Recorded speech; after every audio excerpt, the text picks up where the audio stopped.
entrepreneur, and I'm on a mission to help others become the best version of themselves. So I'd like to welcome you to the Adversity Advantage podcast, where we will help you use obstacles, failures, and setbacks to give you that edge needed for success. I'll be interviewing people from all walks of life on how they overcame trials and turned them into triumphs. So please sit back, relax, and get ready to be absolutely blown away by some of the wisdom and stories you're about to hear. I don't think anyone, especially during this time, should take anything personally if people want to do that and retreat inward. For me, the types of relationships I allow into my life is, like I said, I'm just trying to foster the ones that I have. But I also, of course, I'm always open to new friendships that are challenging and interesting and have depth. I'm not going to close the door on relationship. I'm definitely open to having friends and engaging with community, but I just want to make sure that nothing is toxic or narcissistic. We all have people in our family or friends that it's draining. It reminds me of a Dementor from Harry Potter. You get around them and they just suck all your soul out of you. And I think that people will complain about that, but at the end of the day, it's your fault or my fault for letting that in your ether and in your bubble. You have to really examine what kind of energy are you allowing around you. I'm Doug Bopst, personal trainer, best-selling author, and entrepreneur, and I'm on a mission to help others become the best version of themselves. So I'd like to welcome you to the Adversity Advantage podcast, where we will help you use obstacles, failures, and setbacks to give you that edge needed for success. I'll be interviewing people from all walks of life on how they overcame trials and turned them into triumphs. So please sit back, relax, and get ready to be absolutely blown away by some of the wisdom and stories you're about to hear. Welcome back to another episode of the Adversity Advantage. I'm your host, Doug Bopst. And listen, taking responsibility for your life outcomes and the results of your choices means that you have to acknowledge that no one else has the power to determine how your life turns out except for yourself. And today, my guest is going to help really hit home that message with y'all. And my guest today is Lauryn Evarts Bosstick, also known as the Skinny Confidential. And Lauryn's going to share her incredible story to inspire you on how you can turn your pain into purpose, which ultimately will lead you to find that deep inner fulfillment and peace in your journey. She also shares her tough upbringing involving death, divorce, despair, pain, and frustration. We also chat about how to set boundaries, community, how Lauryn manages her anxiety, and also some tips for the audience to do the same, and so much more. I also share parts of my story, including talking about being incarcerated and how it relates to the isolation that many of us are facing now. And Lauryn has turned her passion for beauty, wellness, and no censor advice into one of the most distinctive blogs online today called The Skinny Confidential. And she also co-hosts the highly popular, cheeky entrepreneurial podcast, The Skinny Confidential, Him and Her, with her husband and previous podcast guest, Michael Bosstick. So I am so excited to share this episode with you today, and I think you're going to get a lot out of it. So let's get this conversation going and welcome Lauryn Evarts Bosstick to the Adversity Advantage podcast. Lauryn, thank you so much for coming on the podcast. Thank you so much for having me. Yeah, I'm incredibly inspired by your story, by everything that you and your husband have accomplished with the Skinny Confidential, your media, your blog, your platform. And just, I think the one thing that really hits home with you is one of the things I said to Michael was one of his biggest strengths is unveiling talent. And I would say your biggest strength, or one of them that I see, is connecting to your audience in a real, raw, and authentic way. And I think it really stems a lot from your past and a lot of the hardships that you've overcome. I mean, you experienced so much trauma at a young age that you're really lucky to be here talking with me. You've worked your butt off to get where you are. And people see the downloads, people see the following, they see a lot of the glamour today, but they don't realize that you came from a pretty tough upbringing that was involved death, divorce, despair. So talk a bit about where you came from and what inspired you going through all of your pain to inspire so many people today through your podcast, through your blog, and through your platform. Yeah, so that is such a good point that you said that people just see the end product. Yeah. And it's not even the end. Like, to me, I feel like I have so much more work to do, but people, they tend to sort of judge a book by its cover, but judge a social platform by its cover. And they don't see the backstory, which is why I think it's really important to talk about, not for myself and my own ego, but for people to understand that anyone can do anything that they put their mind to, and they can create their own future on their own terms, whatever that looks like. For me, like you said, I did have, I want to say, chaotic childhood. I had really amazing parents, and they really encouraged me to be whoever I wanted to be. And they never put a judgment or a cap on that. And they were both entrepreneurs and creative and really open-minded. So I was very, very lucky in that way. They did end up getting divorced, but I feel like so many people's parents have ended up getting divorced. I ended up losing my mom to suicide, which is why I'm so passionate about mental health. When I was 18 and my sister was 12.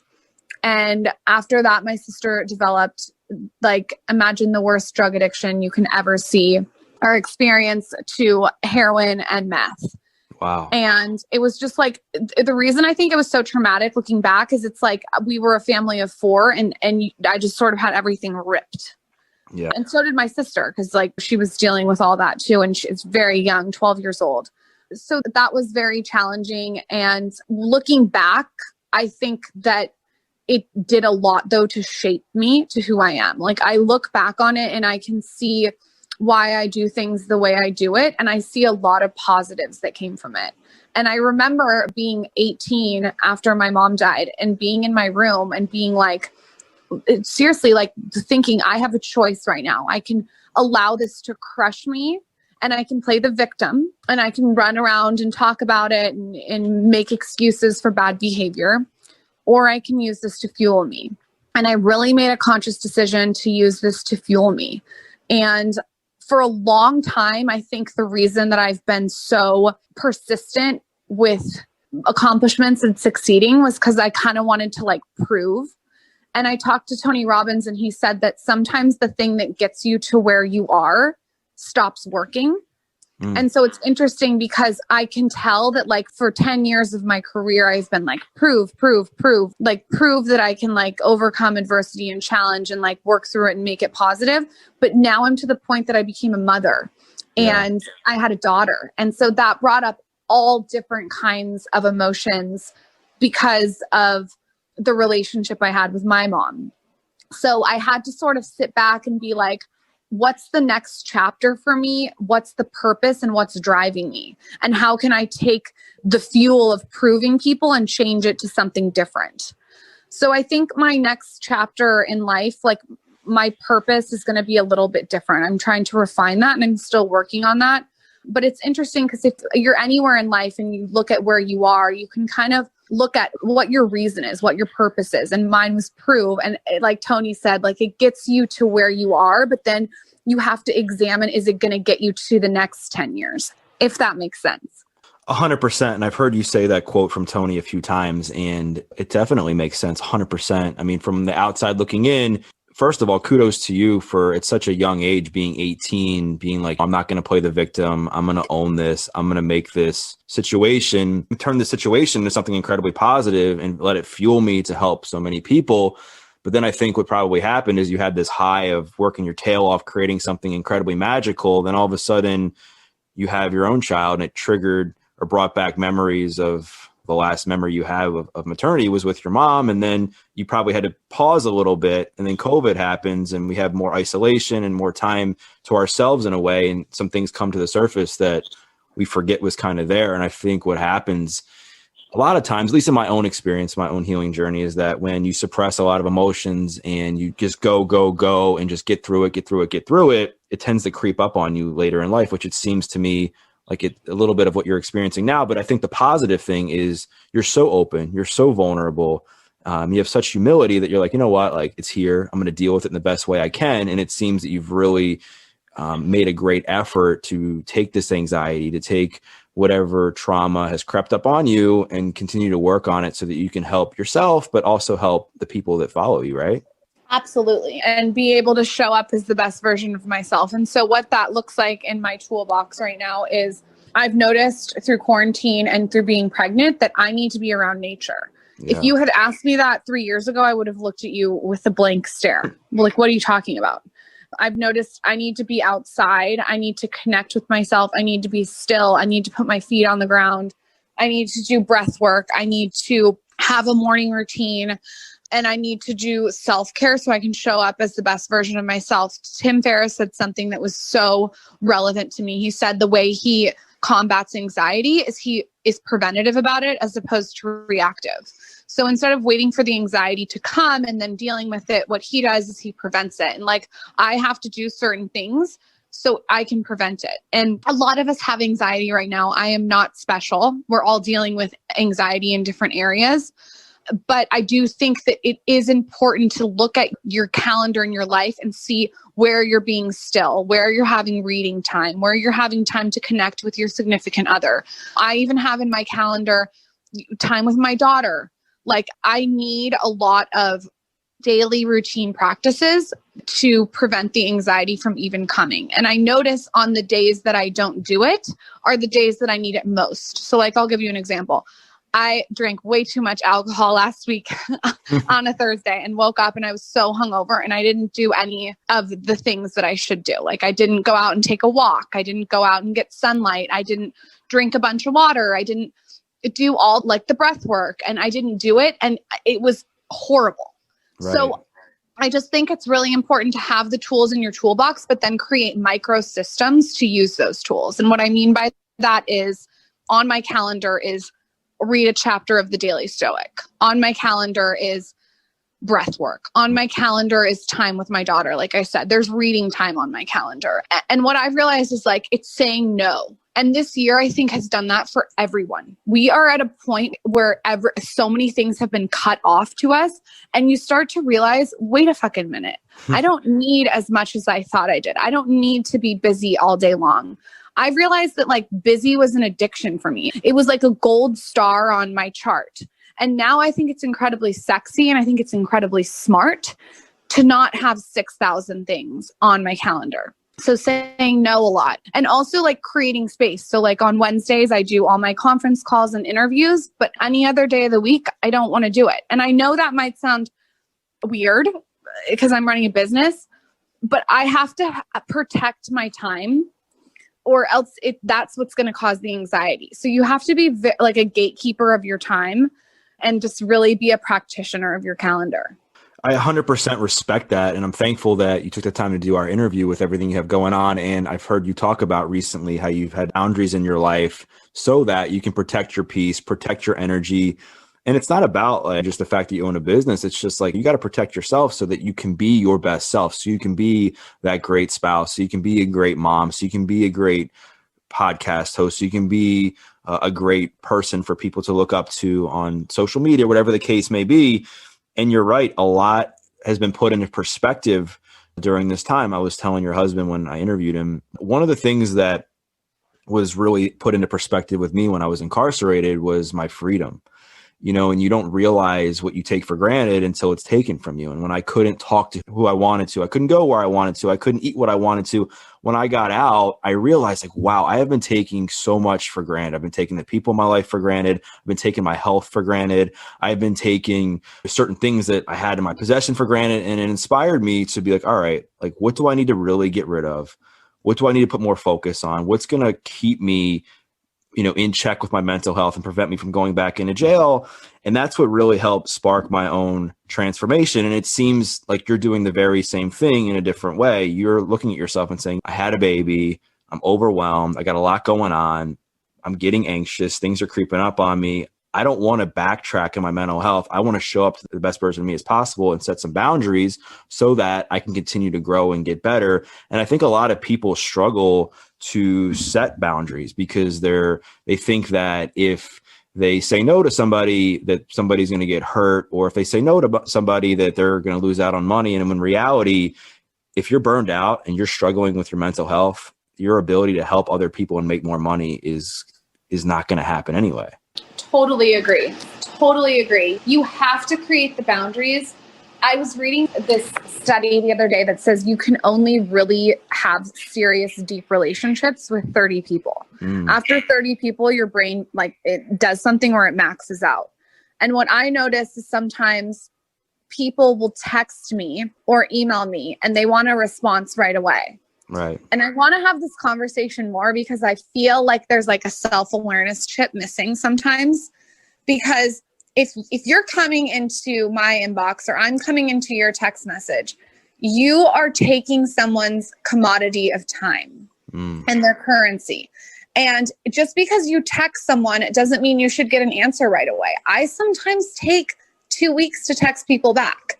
I would have never said this 5 years ago, but it's truly impossible with this new thing where you can just reach anyone at any time over DM, text, or email to, as a human, to be an octopus texting everyone back and pleasing everyone all day long. It's almost like we're in this generation now where everyone just thinks they can get a hold of everyone whenever they want.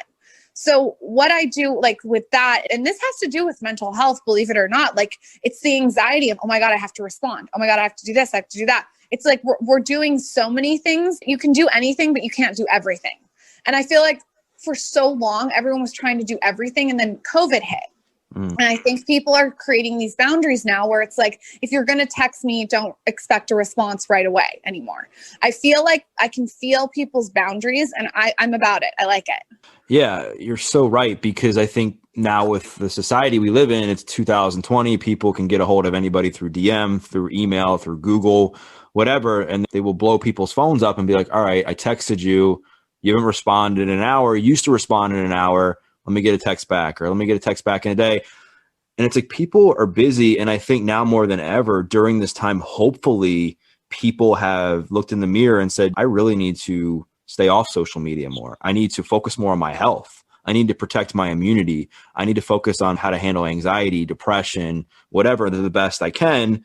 And I think it's the people that haven't learned to rechannel and redistribute that anxious energy they had during COVID that are going to continue to blow people's stuff up because they just don't know what to do with all this energy that they have. And I respect people who have boundaries because it makes me know that you're actually taking care of yourself. And if you set boundaries, people are going to respect you more because they're going to say, you know what, like, that person's actually putting themselves first, and I respect it. I might not like it, but I respect it. And speaking of boundaries, I know that community has played a massive role in your success as a podcaster, as a blogger, in your life, as a mom, as a wife. Talk a bit about like the types of people that you surround yourself with. You say, I heard you mention a few minutes ago that they say you can only have, 30 close relationships in your life. What types of people do you let in your life these days? I think just like a larger conversation before I tell you the relationships I allow is that there's this entitlement to people's time. Yeah. Conversation needs to be had more because with the smartphone, there is an entitlement. People just think that they can drop in, like you were saying. I feel like the relationships that I let in, I'm to the point where I'm just trying to water the relationships that I have. Right. And I think that with quarantine, you said people have so much energy because they don't know what to do with it. I think that it's time for us to be still and go inward. Yep. I really do. I feel that kind of energy in the air where it's like everyone, instead of like making all these plans and booking their calendar out, needs to be still. Ryan Holiday, like, who doesn't know him? He's amazing. He wrote that book, Stillness is the Key. And it's like right now is a time where we are given a moment to look inward and look at what we really want. And I don't think anyone, especially during this time, should take anything personally if people want to do that and retreat inward. For me, the types of relationships I allow into my life is, like I said, I'm just trying to foster the ones that I have. But I also, of course, I'm always like open to new friendships that are challenging and interesting and have depth. I'm not going to close the door on relationships because like trying to cap it off at 30. I'm definitely open to having friends and engaging with community, but I just want to make sure that nothing is toxic or narcissistic. We all have people in our family or friends that it's draining. I call them, it reminds me of a Dementor from Harry Potter. Like, you get around them and they just suck all your soul out of you. And I think that people like will complain about that, but at the end of the day, it's your fault or my fault for letting that in your ether and in your bubble. You have to really like examine what kind of energy are you allowing around you. You're right. And I think one of the things that people really struggle with is isolation. And I'm not just saying this because of COVID. I'm talking pre-COVID. It's because a lot of people are so miserable with who they are inside that they have to fill themselves up with other things, whether it be drugs, alcohol, people, social media, TV. I mean, I go on and on. And during this time when people have really been forced to look within, because a lot of people are stuck at home by themselves or with one other person, it's very uncomfortable. But I believe that if you can get comfortable in the discomfort, if you can look at yourself in the mirror and say, you know what, like this is going to be really hard, but I'm going to do whatever I can to do the work, feel better so that I can become a better version of myself each and every day, you'll stop kicking that can further down the road and pushing away the work that you actually need to do. When COVID happened for me personally, I relate a lot to what you said about really just trying to prove people wrong and prove yourself. Like when I got out of jail, I was trying to prove people that I could stay clean, that I could have success, that I would make money, that I would get fit, that I would repair my relationships with my family. And I rode that high for a long time. And I wrote a few books, shared my story a lot. And then I got to a point earlier this year where I still felt there was some stuff inside of me that I needed to work on. I didn't know what it was. And I ended up talking to a coach to help me with my inner child. And I was like, I didn't even understand why somebody in my position or somebody who's had success is still like battling some stuff with my childhood. And he said to me, he said, you've probably taken this success and it's filled some void inside of you that you haven't looked at. And it forced me to really go deep, Lauren, in my own healing, in my own inner child work. And it humbled me because as somebody who I try to be as positive as I can online, be vulnerable, be real about who I am and the growth I've had in my own recovery journey, to have to say, man, there's some more work I have to do. It's humbling, it's scary, but it's also freeing. Because now I can connect to my audience even more and say, you know what, like I'm still struggling, because I think there's this facade that's put up on social media that people that host the podcast, people who are in the health and fitness community, people that are successful never struggle. And it's total bullshit. Like everybody struggles. It's just the way we go about it that's different. The way we handle stress, the way we handle anxiety, the way we handle depression is much more different than the people that continue to spiral down this dark path. We will get you back to this episode of The Adversity Advantage in just 1 second. But first, wanted to give a quick shout out to Danette May and Earth Echo Foods. Danette was a past guest on the podcast and shared her incredible story and how it inspired her to create her products such as Cacao Bliss, which I take every day, either in my coffee or in a smoothie. It starts with 100% organic cacao beans that are naturally kissed by the sun, maintaining its miraculous health benefits. Then it's blended with turmeric, MCT oil, coconut, Himalayan sea salt, cinnamon, and black pepper for the perfect blend to make you feel the best you ever have. The result?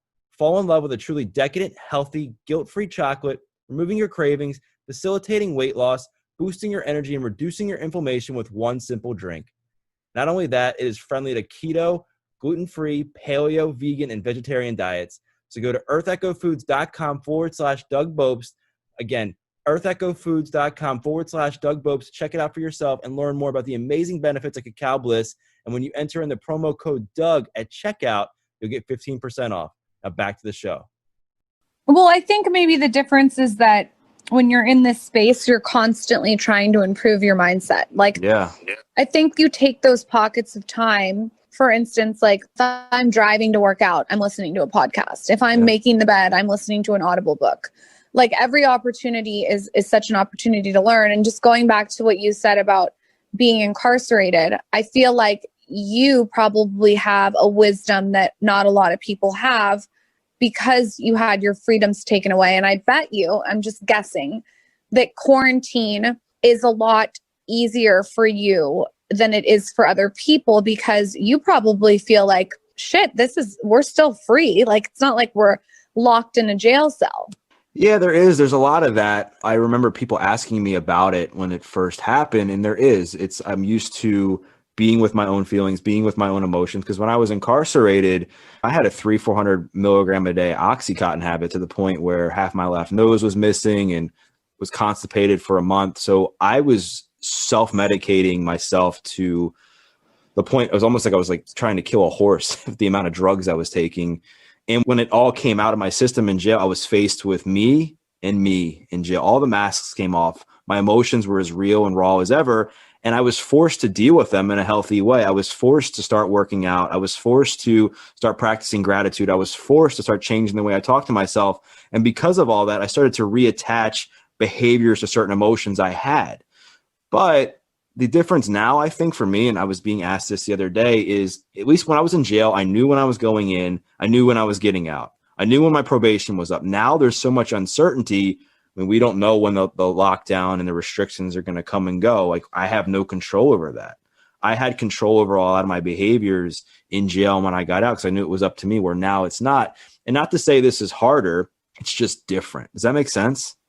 Yeah, it makes total sense. And it seems like, though, that the reason that I think people would want to listen to your podcast, though, is because you've been through that and you have perspective. For me, it's like going back to the relationship thing. There has to be depth. And it sounds like you've had a lot of depth and you've had to come out through the adversity to the other side. And it's inspiring. I appreciate you. Well, I appreciate you saying that. And it took a lot of work. And it took my cellmate, like, he literally instilled the same mindset in me that you had when you were 18. I was 21. And by the time I was 21 years old, I had 20 jobs. I'd never been in a relationship. I was overweight, convicted felon, addicted to drugs. And my cellmate was like a more jacked version of Brad Pitt from Fight Club. And I've told this story a lot. And for those listening, if you've heard it before, you know what I'm talking about. And he started working out and he was like, "You're going to start working out with me." And I was like, "Bullshit. Have you seen me? I could have been a model for Pillsbury at the time," just to paint like a picture of what I looked like.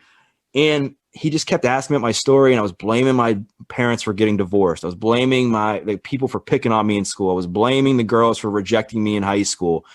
And he said, "Dude, quit being a freaking victim. Like, quit being a wuss." And I was like, "What do you mean?" He's like, "Did somebody force you to use drugs in response to all this?" I was like, "No." He's like, "Did somebody force you to sell drugs?" And I'm like, "No." He's like, "Did people force you to make all these bad decisions?" And I'm like, "No." He's like, "You got yourself here. It might not have been your fault, but you chose to get yourself into jail." And he said, "You have two choices right now. You can be a man, own your choices, take responsibility, and change your life because it's up to you. Or you can be," I mean, he called me a bitch in jail, which was not what you want to be called in jail or in life today. This was back in 2008. And go cry in the corner and say, "Woe is me," and blame everybody for my problems. And back in that moment, I was like, okay, blaming people for my problems, being a victim got me this way. Let me step to the right a little bit and try this. And that's what inspired me to start working out, which is I started with one push-up that led to 2 to 10. And people know my story listening to the show. And it changed my life completely because now I finally got comfortable being uncomfortable. I got down in front of a bunch of grown men and did push-ups when I was so scared and terrified and to do so. I was mortified. And from that moment on, I was like, I'm going to use adversity to my advantage. It might not be easy, but I'm never going to go back to that old person that I was. And so for people listening right now and just listening to what you just shared, Lauren, is that nothing good comes from pushing your problems away. Nothing good comes from blaming others. And I think that's why you have been so successful in your business, is because you have continued to take responsibility for yourself, own your shit, and continue to evolve as a human through your days teaching Pilates, through your days bartending, through starting the podcast at your house, not making money for years on it, through the blog, through everything. And it's incredibly inspiring as well. That's very nice of you. I feel like you need to write a book, though. Okay, I need to read your book. I'm so interested in prison. One of my best friends was incarcerated for a year and a half, and she just wrote a book on it. I have to connect you guys. She has a podcast too, and you guys have to do a podcast swap. It would be so good. She just wrote a book called Fuck My Life, and it was all about her experience in the prison system. So you guys have to talk. And I just find prison so intriguing because you're right. You said it earlier, like you do have to sit with yourself and there's no one but me, myself, and I. Like I cannot even imagine having to look at yourself in the mirror every single day and be like, I can't zone out with alcohol. I can't zone out with pot. I can't microdose. I can't, just all these things. And you have to like sit and like just really examine who you are. You're right. And I'd love to talk to her. And jail saved my life. And for so many people, it doesn't. So many people, they get caught up in the system, and it's unfortunate. And I'm hoping that someday we can do some sense of reform to help people who go in for nonviolent drug charges to help get them the proper treatment and rehabilitation. But it literally saved my life. I mean, I went into jail crying because I didn't want to go in. And then I left crying because I didn't want to leave because I had this guy help save my life. And I have my workout plan framed like a few feet from where I am now. So I never forget where I came from. And that's been my mission, is to pay it forward. You know, and I think life is hard, Lauren, when you're trying to make a change. And one of the things that I talk about is there's so many people that will never experience physical prison. Never. They will never have to go to jail. But there's so many people that will experience mental prison. And I think that's way worse. People are stuck and they're unhappy with themselves. They're stuck in relationships they don't want to be in. They're stressed out all the time. They're overweight. And I'm not talking about physically. I'm talking about mentally. Baggage, trauma, stuff they haven't worked through. And what I can tell people is until you work through that stuff, you will never experience fulfillment. I'm not talking about, you can have success, but you will never experience true fulfillment in life. And that's why I continue to talk on the show and say, okay, like the tough stuff's here. We're going through it and it's going to continue to happen. What are you going to do about it? And I love your podcast. I like the platform you guys have created for people to open up and be real and raw. You had like one of my closest friends, Amy Dresner, on the show. I know she's got an incredible story as well. I love her. Yeah, she's the best. She's the best. And you guys provide such a safe space for people to talk to. Like, I feel safe talking to you and opening up. And that says a lot about you and everything you've come from, because I think your passion for helping others, I think your authenticity and wanting to help make a difference in so many people's lives stems from your pain. I think so much of your pain has become your purpose, and not just in one sense, but over the years, everything you go through, you're like, how can I share? How can I share about gaining the weight after having a baby and how crippling it was?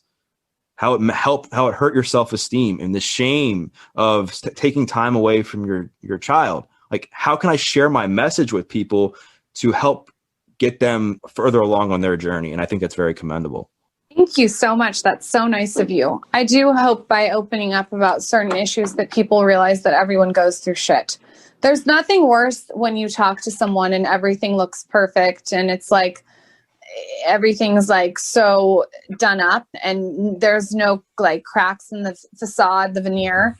I definitely am more attracted to people that like own their truth and are quirky. I always tell Michael, I'm like, give me anything in a person, but don't give me boring and don't give me like overly perfect. Yeah. No one's perfect. We all have flaws and it's so much easier to just talk about them. It takes the tabooness away. And I think that's why I started blogging in the first place. It's like I saw this medium in 2010 where there was only girls showing their outfits or what makeup they were wearing. And I was like, okay, I need to shake this up. I want to talk about birth control and I want to talk about addiction and I want to talk about Kegels and boob jobs and Botox. And this is 2010. So it was like very taboo. And I hope that what I have contributed in some small, tiny way to this industry is people opening up about their truth, whatever that looks like. And I think the people that are going to judge shouldn't follow me. And I'm not the person to follow. Right. Because we are going to have every single walk of life on our podcast and we're going to continue to do it. And that doesn't mean that I agree with every single person we have on, but it means that I'm a media outlet that wants to interview all different kinds of people and hear all different kinds of stories. So that's what we try to bring to the table. Yeah, you do an amazing job. And I've noticed myself that you have people from all walks of life, all different belief systems. And I think what I've learned, and I'm sure maybe you get the same sense too, is that when you have the same people that align with you on your show, it gets really boring and it gets easy. It doesn't challenge you the same way of having different people on, because then you get to learn and you get to practice your empathy and compassion and things that really matter right now as we're going through tough times where there is a lot of division, there is a lot of stress, that we need to be practicing more compassion and empathy for people. And that goes for social media. It goes for when we're listening to a podcast. And it's funny, I had someone the other day, they were like, who's the most challenging person you've interviewed on your show? Something like that. I was like, I don't know. The people that challenge me are the science people, because I was really bad in science in school. And because of my fascination with mental health and addiction and everything else, I brought on scientists and therapists and people that are super smart. And like sometimes I'm like studying these people, reading their books, and I'm like, my head is fried. Like Amy loves science, Amy Dresden. I'm telling her, I'm like, Amy, I don't understand. And she's kind of like giggling at me. And I'm like, this is so challenging. But I think if you're having a podcast and your guests don't challenge you, then you're not going to change. I completely, totally agree with you. Yeah. I mean, I think it's really important. So I want to pivot a little bit to, you're starting this blog in 2010. You're, I'm sure, experiencing a lot of doubt, a lot of insecurities about whether this is the right thing, like most people do. Did you ever think that you would, I mean, I'm sure, did you ever think you would end up where you are today? When you started? I actually did not experience doubt or insecurity, and I'm going to tell you why. And that's not to be cocky. I'm just being dead honest. Yeah. I was naive. And I think it's a really fucking great way to go into entrepreneurship. My dad taught me this. There's so many people think that you have to read all these books and go to business school and get your master's degree and do all the accolades and the degrees and before you can speak. I completely disagree. I want to completely disrupt that thought. I went into it so naive. I was like, I'm building a brand. It's eventually going to sell products, but I want to garner a community and I want to provide value, and I'm not going to worry about money up front. I had no idea what I was getting myself into. No idea. I just knew from the beginning the overall vision was to build a brand. And for me, that was like a speck of water dripping in a huge lake. It's like, okay, I have to start with one speck, then add another speck, add another speck. It was never like, how do I make money right away? That was never like my intention. My intention was value, value, value. Yeah. The money will come, but I don't need to lead with that. And so I was naive. I had no idea what I was fucking doing. I was a solopreneur. I was bartending, and I just put myself out there over and over every single day, like rinse and repeat. So that's why I didn't have any of the doubt or the lack of confidence, because if I had known everything I know now, I maybe would feel very differently. But at the time, I was 22 years old. I didn't know. So my advice to entrepreneurs is like, stop with the courses, stop with the classes, listen to podcasts and listen to Audible all day long while you're doing things. But don't think that just because you do 4 years in business school and get a master's degree, that you're automatically going to be so enlightened on entrepreneurship. Entrepreneurship is strapping your bootstraps on, doing the work, and actually putting yourself out there, in my opinion. It's experience. And nothing, not school, not courses, not reading, not listening to Audible can prepare you in the way experience can. And so there is something very attractive about being naive and starting as an entrepreneur in a naive way. And another example of that is like a King Batch. Like if you look at his Instagram, like he started with Vine. He started doing Vines, and now he's a huge movie star. He has like 10 million followers, this huge following. A lot of these people that we all look up to, Logan Paul, like all these people that have these huge platforms, look at them. And I think they were naive when they started too. Yeah. You look at Dean Graziosi, who you just had on your show. He was a guest on mine too. And that, I mean, he experienced work, perseverance, just kept going. Right. And a lot of people don't see the climb of people when they go through things like that. And I think a couple things stick out to me through your journey. You said you were naive and you didn't have those insecurities, which I can definitely see based on where you came from. I think you went through so much as a young kid. You were like, this is nothing. I mean, I just lost my mom. My parents got divorced. I had to help with my sister. And then the other thing I think too, which is important for people to hear, is you had a very strong why attached to what you were doing. So it lessened the load a lot, because you're like, I want to do this. I want to help people. I want to put myself out there. Where trying to do this to make a ton of money, to get rich quick, you were like, I genuinely like doing this, and I think the money will come down the road. And I think a lot of people listening to this, that's how it has to be. I mean, one of the things that I tell people ask me, one of the questions like is, how do you get on podcasts? I'm like, well, listen, learn how to add value to somebody's audience, whether that's sharing your story, some tips you have. Don't go and try to sell a product on a podcast. Right? People will follow and buy your stuff if they like you. But if you're trying to sell stuff without anybody even knowing who you are, you're going to lose the audience. And the same goes for life. If you're trying to build something meaningful, there has to be a sense of meaning and purpose behind what you're doing. Like, why are you really doing it? on an emotional level. I know from my own experience, I was very similar. And the reason I started getting on podcasts was to just share my story to help people, because I knew people were struggling with addiction. I was like, I need to get my message out there. I didn't go to AA. I didn't go to NA. I used fitness. I was in jail. And people would be like, oh, you're flying to LA to go on so-and-so show. Are they paying you? I'm like, paying me? I'm like, what? No, why would they pay me? I'm a nobody. Like, I'm just trying to build my platform so people can listen to my message and be inspired. Like, I don't want to be paid for this. But then, like, on the back end, what ended up happening was people heard my message and they're like, wow, you have an inspiring story. Can we book you to speak? Or I sold books. But it wasn't like I was going into that expecting it. And then just like with you, I'm sure the messages from your community of how much you impacted their life went so much further than if they were to buy one of your products. Am I correct? So much further. And you're so right. Like, whenever someone comes on and starts selling me something, I tune out. Yeah. It's just not a good strategy. People, no. This is what I say to everyone. When you're a smart person, you should assume everyone else is smart. There's so many people that I see that are so successful and smart, but they think they're smarter than other people. That is just such a big mistake. And I assume that my audience is smarter than me. So I'm not trying to outsmart my audience, and I'm certainly not going to try to sell them like just sells ask. There's nothing better than someone who comes on our podcast, and I'm sure you can relate to this, and just tells their story. And if someone wants to find you after you tell your story, they will seek you out. In fact, it's actually more powerful for them to go seek you out as opposed to like hawking a book. Yeah. And I feel awkward when people are like, oh, do you have anything coming up that you want to? I'm like, dude, just interview me. Like, let me just tell my story or ask me whatever you want. I'm an open book. I'm not a guy who likes staged questions either. I don't like, even like for our interview and any of the other ones, I don't really come up with like staged questions. I mean, I have topics I want to cover, but I think they're more real and raw. The more I stutter, or the more I might forgot what I said, I think the more my audience will relate. I think the same probably goes for you. The more staged I am, because I did at the beginning, I remember I was like, all right, I got to be perfect. I got to be on. I want people to listen to it.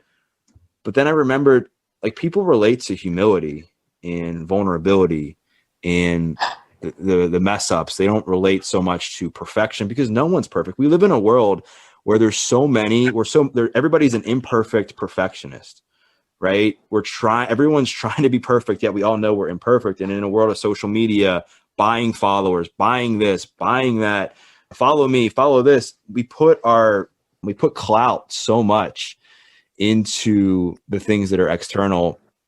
And I know for you, like, you have the following, you have the downloads, you have the daughter, you have the marriage, but I know what fulfills you most, I think, is just who you are as a person and how you are as a spouse, how you are as a mom, and what kind of good you're providing to your community, right?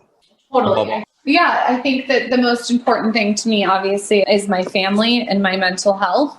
And if I have those two things, I can be effective and efficient. And again, it's all about implementing those day-to-day strategies that help you do that. And that includes, and we talked about this earlier, self-care and mental health in the calendar. I want to read when I wake up. I want to read when I go to bed. It's non-negotiable. And it includes really protecting your time. I cannot stress that enough. Protecting your time. The most successful people I see are brutal with their time. They really are. And I said yes, and this is another Tony Robbins situation. I said yes for the first 7 years of my career to every single thing that came my way. School project, every single interview you can possibly imagine, anything, I said yes. And then I realized the yes after 7 years wasn't serving me anymore. So it was time to maybe start saying no. So you constantly have to examine your day-to-day habits, like saying yes, and adjust them as you grow. Because to actually scale and be efficient, you do have to make sure that you're being a practitioner of your time and your life and your calendar. 100%. Because I think at the end of the day, if you, like we've said this several times on the show, if you can't take care of yourself, you're not going to be able to take care of anybody else in your life. And if something triggers somebody or upsets them because you said no, that's on them. That's on somebody else and something they have going on internally. That you saying no to being on a podcast, that you saying no to meeting them for lunch, that you saying no to getting on an hour phone call when your schedule's booked, that's on them. And I think if people can really take just one thing from our conversation, is that we only have control over one thing, and that's how we treat ourselves. That's our own actions, our own behaviors. And the last question I want to ask you, there's been so much gold in this episode, but the last question I want to ask you is this, is I want you to kind of picture you're talking to that 20-something-year-old Lauryn, and she's just pivoting out of bartending and Pilates and Pure Barre. You got the $80 in your bank account. And I know you said you kind of got through everything, but what would your advice, knowing what you know now, what would your advice be to her back then? My advice would be the same advice I gave myself at that age, which is don't listen to anyone, because everyone's going to try to tell you why you shouldn't do it. Right. And I feel like we're in this day and age where there's too much content. It's content coming at you from every single end. And it's the same with opinions, right? Yeah. It's like, if you start asking everyone their opinion about your business, they're going to tell you 5,000 reasons why it's not going to work as opposed to why it's going to work. So I would say, don't listen to anyone's opinion. I would also say, and this is an interesting one, don't worry about college. For me, college was not the right decision. I did the 4 years, I graduated. I learned way more bartending, way more. I learned how to manage people. I learned how to multitask. I learned how to be effective, efficient. I learned how to manage different energies at the same time. I learned about people. I learned how to listen. So I would say, if you're out there and your goal is to be entrepreneurial or a solopreneur, to, instead of exploring 20 different careers or going to school and figuring out what you like, I would say sit down, have a real conversation about what it is that interests you, that doesn't make you money. Do that on the side, and then do a service industry job like bartending. So what that's going to do is, instead of you working for, like, say you want to be a magazine editor and you work for Vogue and Mademoiselle and Marie Claire and all the different magazines, what I would say is start your own magazine and bartend. So you can learn those people skills bartending while working at night from 5 to midnight. And then you have the whole day to yourself. So instead of working for all these different people, seeing what it is you like, work on your side hustle that over time is actually going to be end up your career, and do something that's fun and service industry related while also learning about human nature. That's some incredible advice. I think in this day, if people are trying to make it as an entrepreneur, it's definitely experience over formal education, right? You'll learn more from your experience in doing things and trying things and being around people and failing and getting back up and going through adversity than you ever really will sitting in a chair, looking at a screen, doing homework. And that's not to say if you want to be a doctor or a lawyer or whatever, and you actually requires you to go to school, by all means, go to school. But for the most part, there's a lot of things that do not require a formal education. So Lauryn, I really wanted to thank you for your time today. I know it's valuable. Like I alluded to earlier, the audience is going to get so much out of your realness, your rawness, your honesty in your own journey and everything you're doing. And so they're going to definitely want to go listen to the Skinny Confidential podcast. I mean, one of the ones that I like to listen to, I know your audience is mainly women there, but I feel like there's more men that are coming. I like listening to the show. I think I get a lot of value out of it. And then we can also follow you at the Skinny Confidential. There's at TSC Podcast, I believe, too. Anything else that you want to let the audience know? Yeah, they can find me, like you said, at the Skinny Confidential, him and her podcast. And I'm at the Skinny Confidential on Instagram. And the Skinny Confidential has nothing to do with being skinny. It's about getting the juice, getting the skinny. It's a cheeky resource for women on beauty, health, and wellness. Awesome. Well, I'll be sure to include all that in the show notes.